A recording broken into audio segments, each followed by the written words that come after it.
Phase 3 is finally here, and there are a ton of changes coming to the game with this patch. This phase is designed to be a catch-up phase to get your character and your raid ready to take on the Lich King in ICC when Phase 4 drops. Blizzard has made a lot of changes to the game for Phase 3 that weren't originally in Wrath, so I'm going to try to summarize them all here, starting with Heroic++ or Defense Protocol Beta. Defense Protocol Beta is the next step up in difficulty for Heroic 5-man dungeons, and will award loot from 10-man Ulduar Normal. This is the 225 item level loot. The bosses in these dungeons will also be dropping badges of Conquest, and you will be able to get 5 badges of Triumph each day off of the Heroic Daily Dungeon.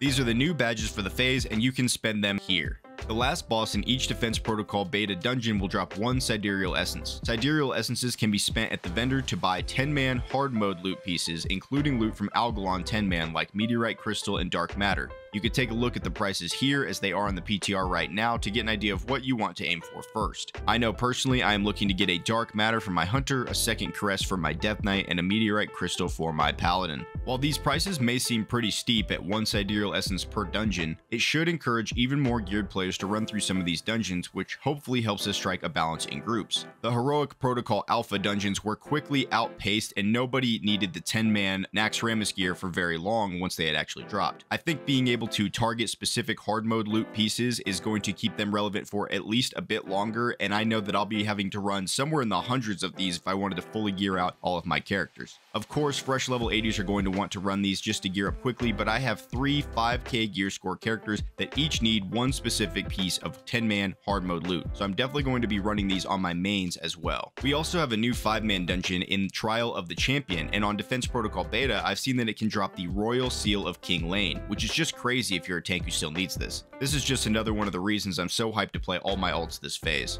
With 5-mans out of the way, the loot tables in Ulduar are actually changing a bit as well. 10-man Ulduar will now be dropping 25-man Ulduar normal mode loot, and will still drop 10-man hard mode loot if you are doing the hard modes in 10-man, of course. Fragments are still unobtainable in 10-man, so you still have a reason to do 25-man. I just wish that they had let Sidereal Essences drop in 10-man hard modes or something like that, but that's just wishful thinking if you're listening, Blizzard. Now, 25-man Ulduar still drops the same loot as before, although Blizzard has added a skip. Blizzard has also added a guaranteed amount of fragments to drop based on the difficulty of Yogg Saron you do and Algalon 25-man. Algalon 25-man will now always drop 2 fragments, whereas Yogg 0 will now always drop 3 fragments. If you're doing 1 light Yogg, he will now guarantee 2 fragments, and then 2 or more keepers assisting Yogg Saron will drop 1 fragment of Valinir as before. The 1-hour timer for defeating Algalon has also been removed now, so people will have an easier time progging on that and a little more time to do that.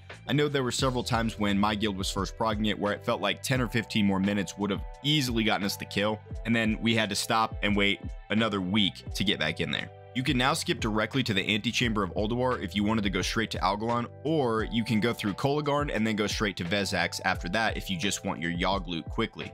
I believe that both the Defense Protocol Beta dungeons and the Ulduar Skip should be live on June 20th after the patch goes live. Trial of the Grand Crusader and Onyxia's Lair are going to be available on June 22nd after 3 p.m. PDT. Onyxia's Lair is being re-released as a level 80 raid that will drop 232 and 245 gear. I don't believe any of the gear is extremely exciting to talk about as far as BIS lists go, but as a catch-up raid or for gearing your ults, there are probably some items you can use in here. This raid does drop the Onyxia and Drake mount, which gives you a reason to jump into this each week. Epic gems and patterns for jewel crafting should also be live on June 20th. You can get epic gems from prospecting or buying them for badges of justice. King's Amber will be very sought after because they are the final missing piece that most players have been waiting on to craft their Jeeves repair bot. PvP Season 7 will also be dropping on June 20th, so all of the arena fiends can get back in there and start pushing. And that is all that I have for you today. If you need a guide for the new raid, make sure to check out my guide, which is tailored to Heroic ToGC 10-man specifically, but it can be used as an outline for 25-man if you'd like. If you like what you saw today or found anything helpful, please like the video and subscribe to the channel. A huge thank you and shout out to my supporters on Patreon who are basically already paying for my WoW subscription at this point. If you'd like to support me on Patreon and get your name in the end credits of the video, you can do that at the link in the description below. Thank you so much for watching and have a great day.